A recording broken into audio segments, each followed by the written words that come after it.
Okay. Thanks everybody for coming today. I'm Don Kelly, Communications at the Assembly of First Nations. I want to thank you again for taking the time to be here. If everyone's ready to go, we can begin. I'm going to introduce everyone who's going to be speaking, and I'll introduce them in order as well. I do want to start by, where's David? David Sohn is the communications person for Grassy Narrows, so he's your main person for any interviews after the press conference related to Grassy Narrows or technical information, any background you need. David is the main person there. So I do want to begin by introducing all the speakers. We will start with Chief Rudy of Grassy Narrows, Ontario Regional Chief Roseanne Archibald, who's the AFN Regional Chief for Ontario, AFN National Chief Perry Bellegarde, NDP Leader Jagmeet Singh, and Elder Bill Fobister Sr. from Grassy Narrows, and a youth from Grassy Narrows, Ronald J, R.J. Bruce. Grassy Narrows has asked that we begin with a prayer from Elder Fobister, so we will start with that, then we'll begin with opening remarks, then we'll open it up to questions after the opening remarks are done. Elder. You good? Bonjour everyone. Very happy to be here. Oh, Gadama. Devon's again, Chimigos Kitigo, Nongom Kashi, Kanayan Miang, when it's sick in a gaggle, King of Boxen, me go to Kamakantaman, asking can a gig use stone okay.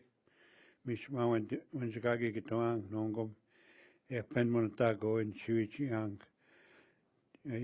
Where I young, Job Minamet. So, when can I my God, no, my Ottawa.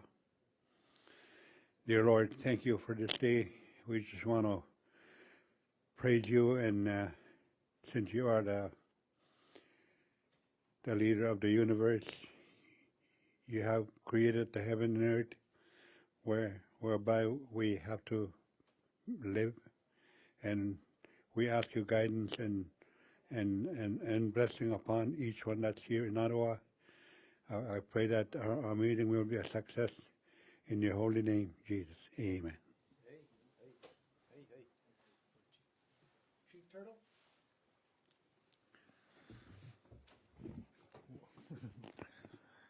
And good morning or good afternoon.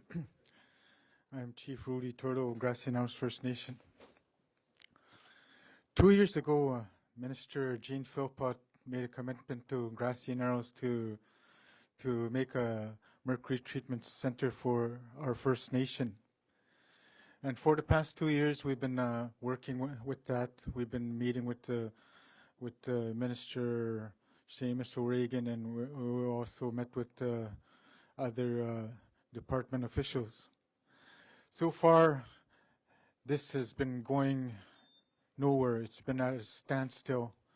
We have been at the table talking, and our technicians have met, and like I said, it's going nowhere. It's stalled, and we are calling upon Prime Minister Trudeau to start acting and start doing something, to quit these stalling tactics and to get this thing moving. 2 years is already a long time. Something should have been in place already. An agreement should have been in place. We should have been already building the facility, but we're not. We're still at the talking stage, and that's not a good thing. Our people, many of the first generation victims of the mercury poisoning, we're losing them. Many of them are dying. They're elderly, and they won't even be around. Many of them won't even be around to see this facility. And we were hoping that many of the ones that were affected, the first ones that were impacted, that they would benefit from this, but unfortunately they won't because of the continued stalling tactics of the government. The other thing that bothers me a lot is that they keep saying that this is what we're offering to Grassy. It's like a paternalistic approach. They think they know what's best for us, but they don't.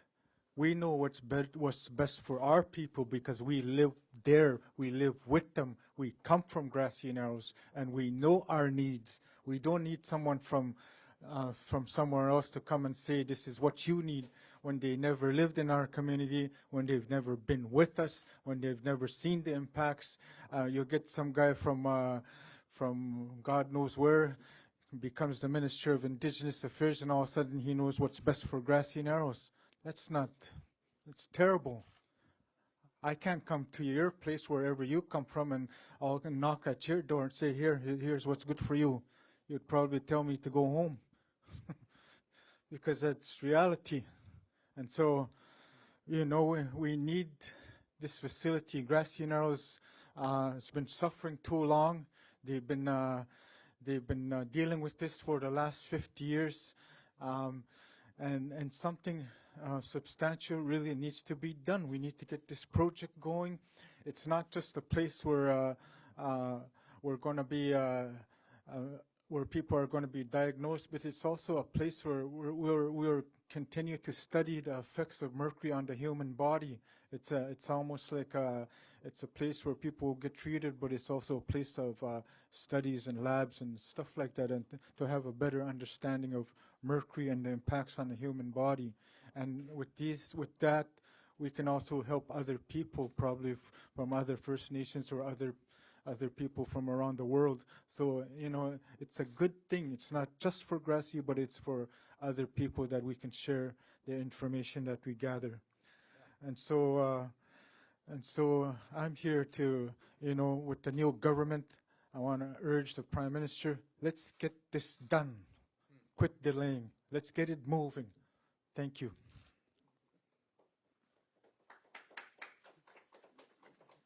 Regional Chief Archibald. Good afternoon, everyone. I want to state that I, as Ontario Regional Chief, am in full support of Grassy Narrows First Nation in their call for justice on their ongoing mercury problem. This problem has been ignored for 40 years. That's a generation and a half. Many people in this room were not even alive when this issue started. And that's a long time to wait for our community to get justice. So, as Chief Turtle said, this community knows what it needs. It has continually asked the government to make commitments to what they know the solutions are. And we ask the federal government to work collaboratively with Grassy Narrows First Nation leadership to make this mercury care home a reality. It's about taking care of people. It's about showing love and care for people. And that's what we're asking. When this kind of commitment is met, it shows this community that they are cared about, that they're loved. And that's what we need in this situation. So I urge the Minister, Mark Miller, to visit Grassy Narrows so that he can get that firsthand experience, that lived experience of what it is to be in that community, the things that they are going through. And I urge him, when he visits, that he work on those solutions that the community needs to address this very, very tragic situation. So let's take a moment and use our energy to make positive change for Grassy Narrows. Indigenous justice must be high on the agenda of the new Parliament, and this is one way to show that those promises made will be kept. The Mercury Care Home is a clear, tangible example, and in Ontario, we will be watching closely to make sure that this happens. National Chief Bellegarde. Thanks, Don. And acknowledge Chief Rudy Turtle and thank the Elder for the prayer and Chief Roseanne for being here and supporting, and Minister Jagmeet Singh, Mr. Leader of the NDP, and the young people, the youth that are here. As National Chief, again, when Chief Rudy called and said, National Chief, we need some help, support. I said, Chief, of course. We all know the issue. Private industry over the past number of years knowingly contaminated the lake and the water. and drastically affected the health and well-being of the people at Grassy Narrows. And that's what we're trying to deal with. And especially in this era of reconciliation and working together and respect for the UN Declaration, respect for fundamental human rights, this really is something we have to keep pushing this government for. And Chief Rudy and his community are clear on what the needs are. And I had the good opportunity and good fortune to go up there and visit, last October, I believe it was, last October, and you can't heal from mercury poisoning. And it has dreadful impacts on young people, on elders, on women, the whole community. And so there was a call to get this done, the center built, this Mercury care home built. And so we're going to do all we can to make sure that that happens. And there's both levels of government in play here as well. It's not just the federal government. The Ontario government as well has a role to play in terms of cleanup, in terms of supporting the community. And so we're going to call on both levels of government to work together and get this done as soon as possible. 40, 50 years is way too long. And so that's why we're here to support Chief Turtle and his community and urge governments to move fast, move quickly. Throne speeches on Thursday. Federal budget's coming up. Things can move. And so that's why I'm here to stand with them and support them. Do as much as we can to see this become a reality. Hear from the NDP leader now, please. Clean water should be a basic human right. It's something we take for granted here in Ottawa. In cities like Ottawa and those across Canada, we take it for granted. But in Grassy Narrows, a community surrounded by beautiful lakes and rivers, the people of that community continue to live with mercury poisoning. The Liberal government has promised to do something, and they are dragging their feet. We've seen the Prime Minister move really quickly when it's a priority. He's moved very quickly to do things that other folks have asked for. Just wealthy corporations, he's moved very quickly. But when the people, Indigenous people, are asking for basic human rights, like drinking water, there's delay. When they're asking for basic human rights like a treatment center, there's a delay. The delay must end. And I want to make it really clear, as leader of the New Democratic Party, I want to work with the chiefs that you just heard from, the National Chief, the Regional Chief, Chief Turtle. I'm here to work with the community to be an ally because this needs to get done. It's symbolic of the ongoing and continuing neglect of Indigenous peoples. This is a symbol. The people of Grassy Narrows are a symbol of what's happened for too long, which is to ignore the injustice, and it has to end. I'm here to add my voice to the powerful voices you've already heard from, and to say that I will be an ally. I will use my position in the House to push for this alongside the incredible voices that you've heard for and the community activists. I'm going to stand in solidarity with them. Donc on est ici pour pousser le gouvernement avec It's not healthy for my family. When you have mercury, you have it for life. They haven't found a cure for it at this very moment. Like right now, I'm hanging on to this place just to allow me to stand properly. It affects your nerves. It affects your taste, your hearing, your vision, and then you're very vulnerable. If there's any kind of flu going on, you're likely to get it. I'm also a diabetic on top of that. And I seen a lot of my people back home suffering to this very day. Some of them had to be sent away, like Thunder Bay, a day trip to go and visit them at least once a month. If we had this mercury home, we would have it locally. And that, I know they'll never get better, but at least they'll be home with their families where we can really have a good life, remaining life for each of our families and children. You've heard about two of our recent leaders, Simon and Steve, who passed on not too long ago. they were the champion of our community since mercury was discovered in 70. But they dumped about 10 tons of mercury, whether in the 50s and 60s. It's there now. And now we're just trying to do our very best to try and remain healthy. The home will be a thing that the government can provide for us. You know, it's not that we want millions and millions of dollars. It's a home where we can be at home with our families, that they will visit them for the last remaining days of their lives. Good afternoon, everyone. God bless you. Thank you.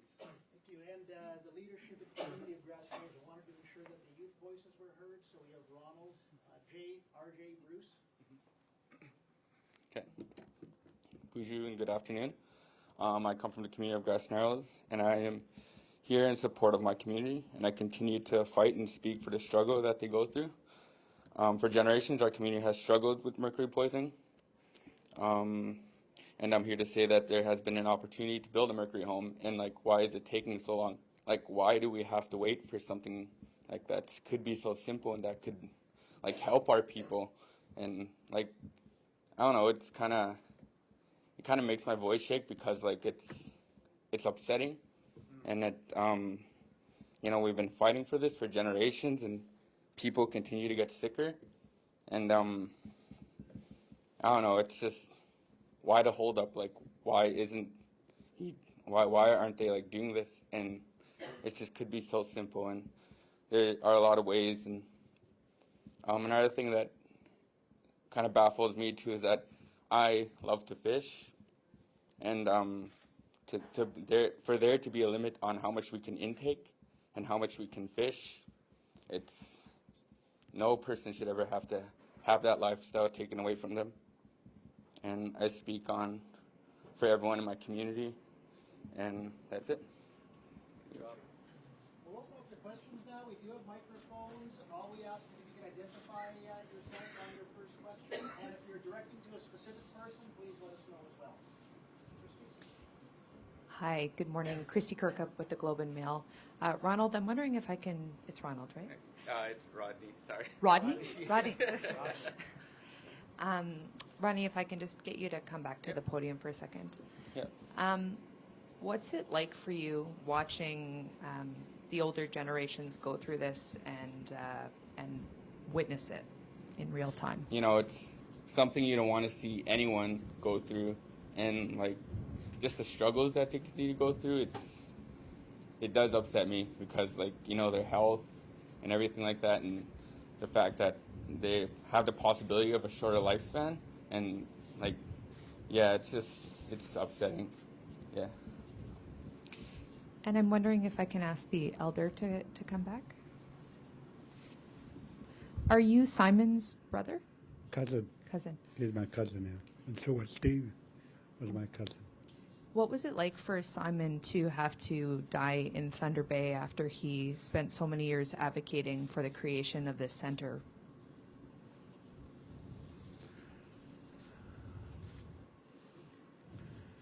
It's not a very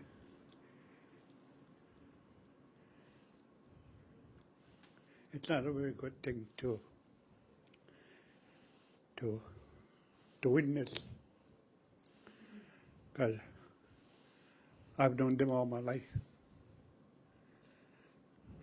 And they were strong leaders.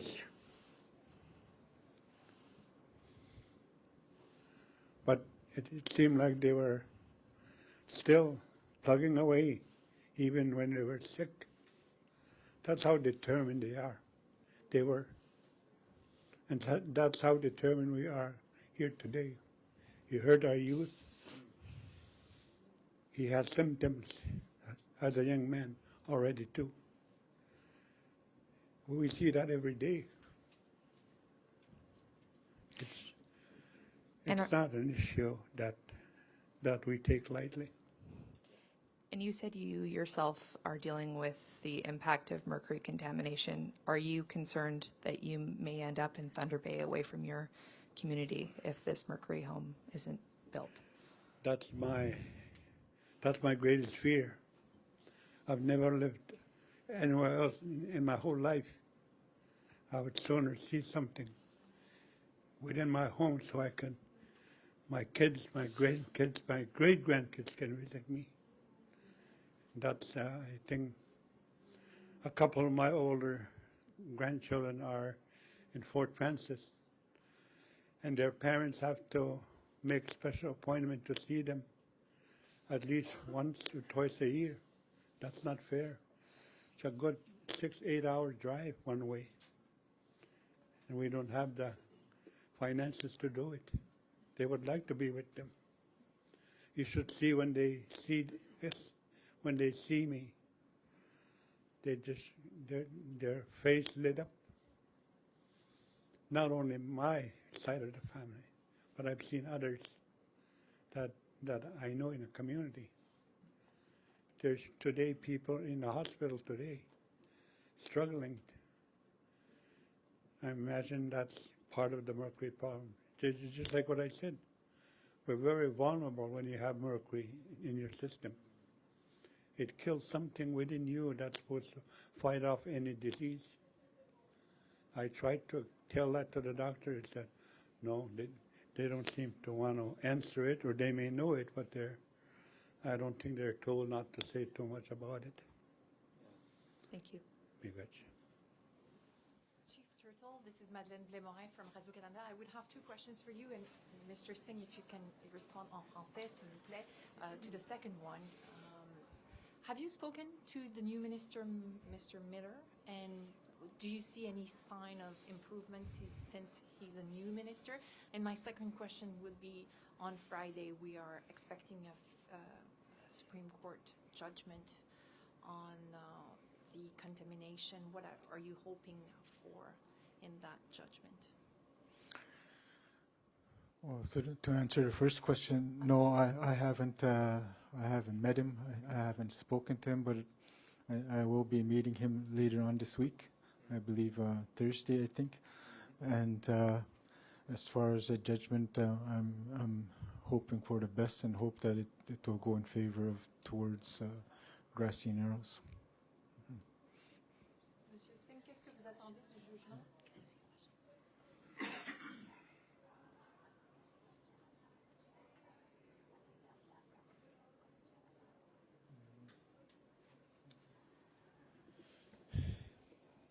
En fait, la question, c'est le jugement. Je veux qu'on a justice pour le peuple autochtone. Donc, c'est au cours de décider, mais ma volonté, ce que je veux voir dans tous les cas qui sont devant les cours de justice, dans ce cas aussi, c'est une décision qui donne la justice aux gens qui étaient discriminés, qui font face à des grands défis. Donc, je veux voir la justice.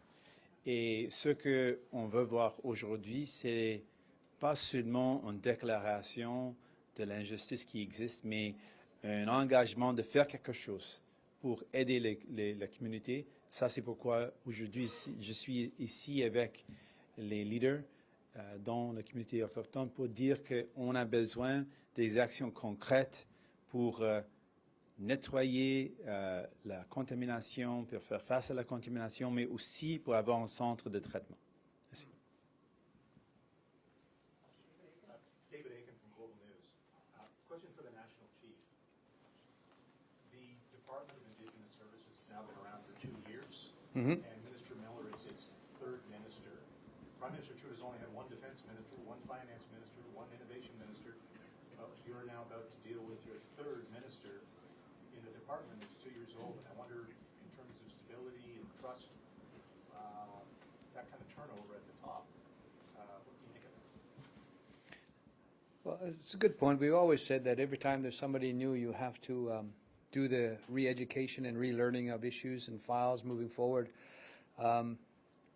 Again, talking to Minister Mark already, he does have a grounding already. He does have that going forward. He seems to be really abreast of issues. And as I said earlier in my speech today, having them come to the chiefs' meetings, having them speak and then take questions, it proves well, right? And so it shows that commitment by even coming. And then I'll say the other point this way, is that things that we're just talking about, even this situation here, they're nonpartisan. These are fundamental human rights. And everything that one department deals with are fundamental human rights. And I've said this publicly before, that we have a treaty relationship with the Crown. I don't have a treaty with the Liberals. I don't have a treaty with the Conservatives. I don't have a treaty with the NDP or the Greens or the Bloc. We have a treaty relationship with the Crown. So all departments, the entire government, the entire Crown has an obligation to live by and abide by that spirit and intent of those treaties, based on peaceful coexistence and mutual respect and sharing the lands that we're sharing with all the people in Canada. So one minister, whether or not they change one, sometimes it's good and bad. But we also have Crown Indigenous relations. We also have people that are involved with health. We have people that are involved with the environment. These are all inherent rights and treaty rights. So changing one person, yeah, we've got to re-educate and relearn.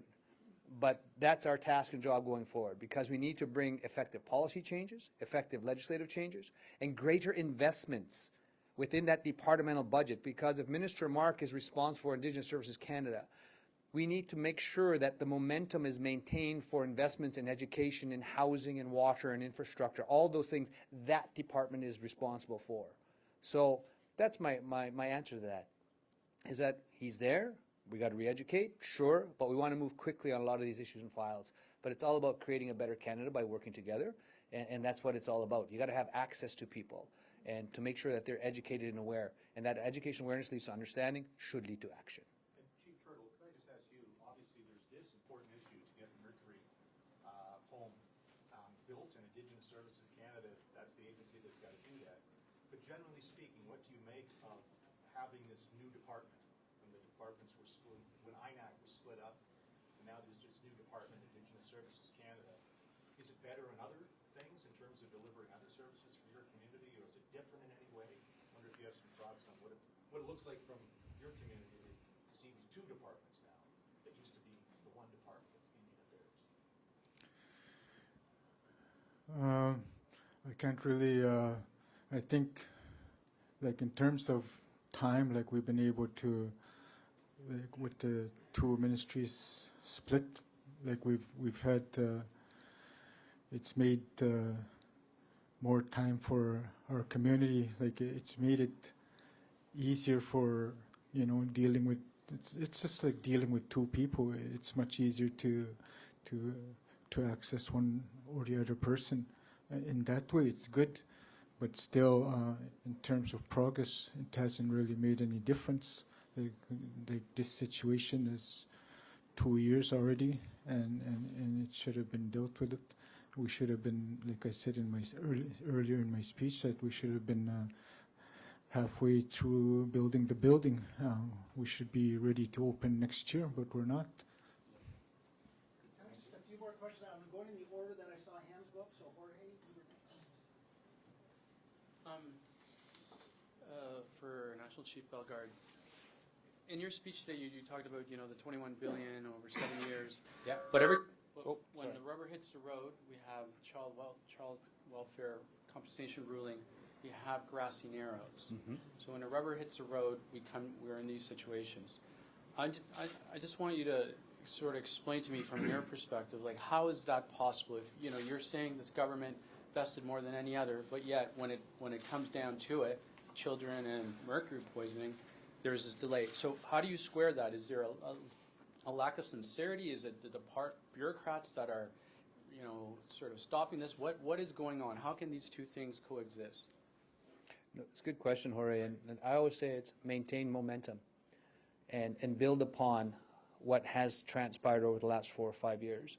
And I've said it publicly, like the Liberal government has done more for First Nations people in the last 4 or 5 years than anybody else in the last 40 years. I can say that because it's factual. Does that mean we're done? No. Does that mean there's the same quality of life in Canada as everybody else? No. So we have a lot of work to do when it comes to accessing water, cleaning up the lakes, cleaning up the land, making sure people have fundamental access to fundamental human rights, which is access to clean water. Dealing with children, I also addressed that in my speech. CHRT, they got pushed back to January 29th. They got pushed back. And so we went to court on that 12 years ago through AFN and the Child and Family Caring Society. And so maintaining momentum. The socioeconomic gap still is there within Canada. It's starting to close, but it's not done yet. So that was reflected in my speech earlier as well. And so we need to keep pushing governments and decision makers, not only at the cabinet table level with Prime Minister Trudeau and cabinet, but on the executive branch with all the deputy ministers as well. So that's the other piece that has to keep up. The executive branch of government, all the deputy ministers, clerk of the Privy Council, they have a big role to play. So I guess that would be the theme. We've got things moving, but we're not done yet. And it's obvious we're not done yet because we're here supporting Grassy Narrows to get that center built, to start dealing with the healing that's required in that community. It's been over 40 years. So that's why we're here to support them. And it's our job to push governments and decision makers, and both levels of government in this instance, federal and the provincial government, and even industry. And so that's our job. That's how I'd answer that. We have gentlemen at the back. Anyone has a question? Hi, Kevin Gallagher with CTV National News. I have a question for Chief Turtle and for the National Chief. I'll start with Chief Turtle. We've talked about this before. I know that there's the land's laid out, the plans are there, but what for you are the major hurdles that need to be crossed that you find the government is sort of, you call it stalling tactics. Give me some examples of what stalling tactics you're going through to get this facility built. Well, we have our feasibility study done. We have our plans, the design. There's a blueprint already that's in place. That's the main thing that the government doesn't agree with. That they came back with their own design. They came back with their own what they think is a good facility for us. See, we're looking for a specialized mercury treatment center, but they came back with an assisted living home, an entirely different thing. That's not what we were asking for. Like it's completely two different things.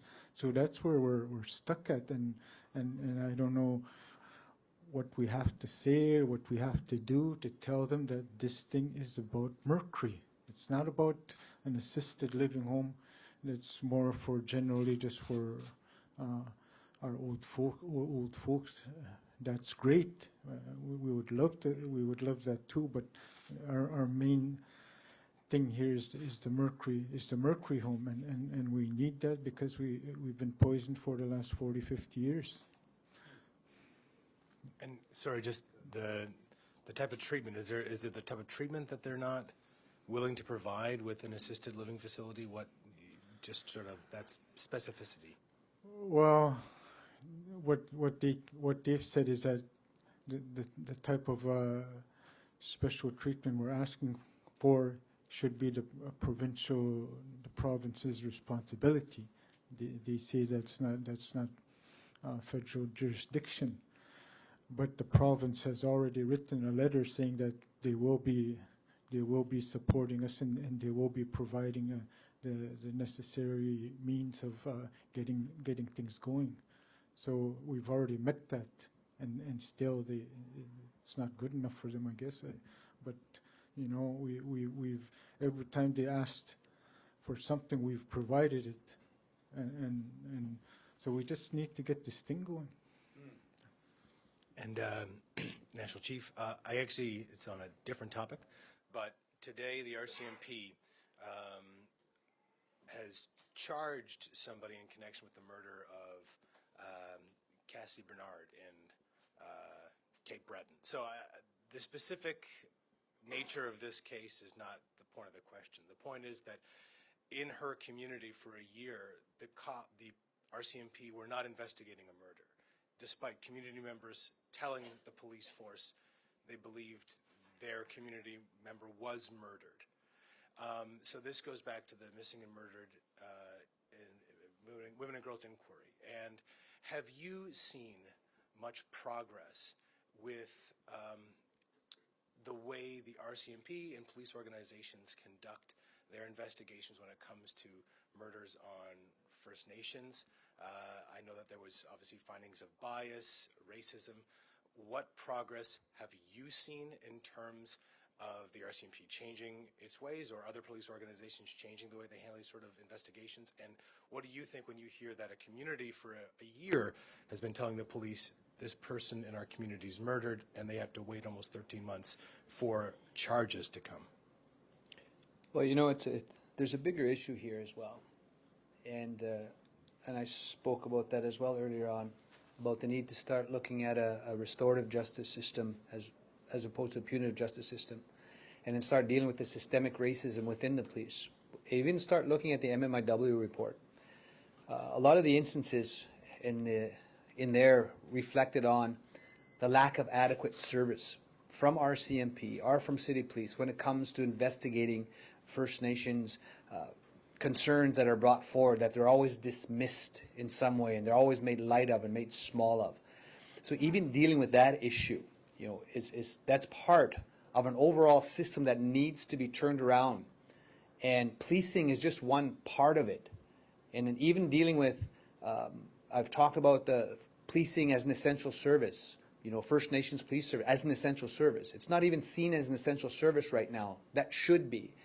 About even starting to look at First Nations coroners, like even in our own tribal courts, First Nations courts, but more respect for First Nations law as well.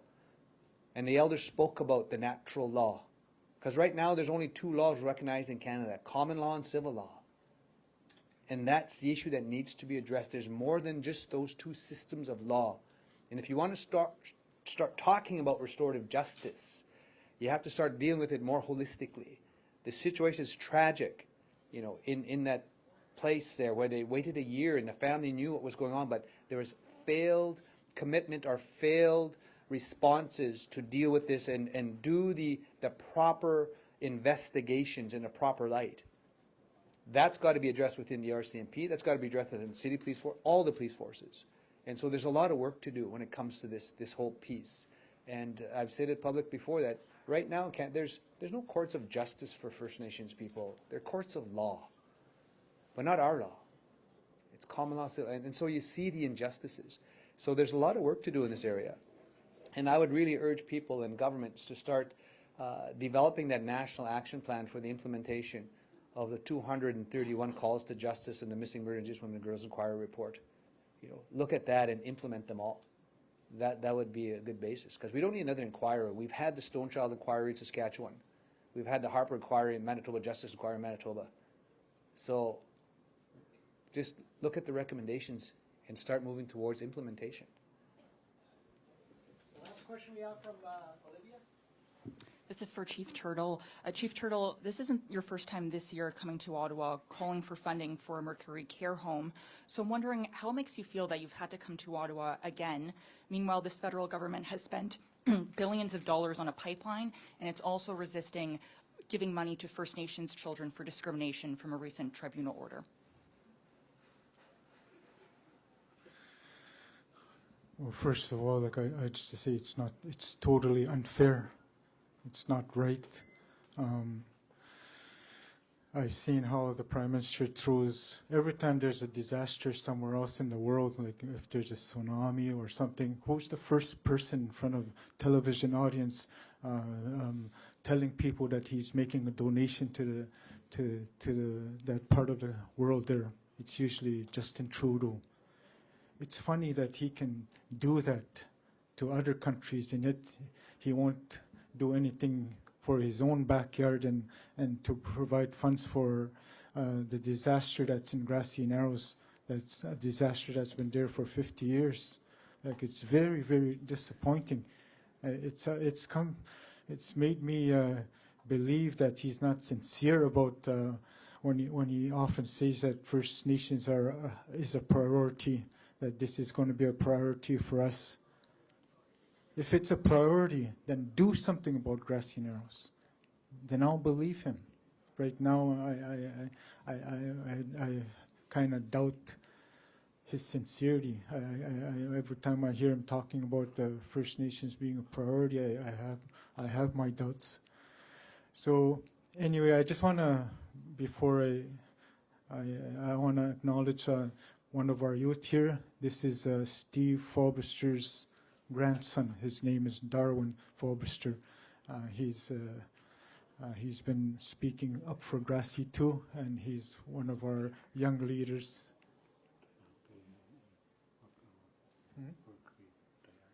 And he's affected by mercury too. He's very, like it's affected him a lot. Like he has physical troubles that demonstrate the effects of mercury. Okay, thank you. Thank you, everybody, for coming. Appreciate the time, and I want to thank everyone who participated.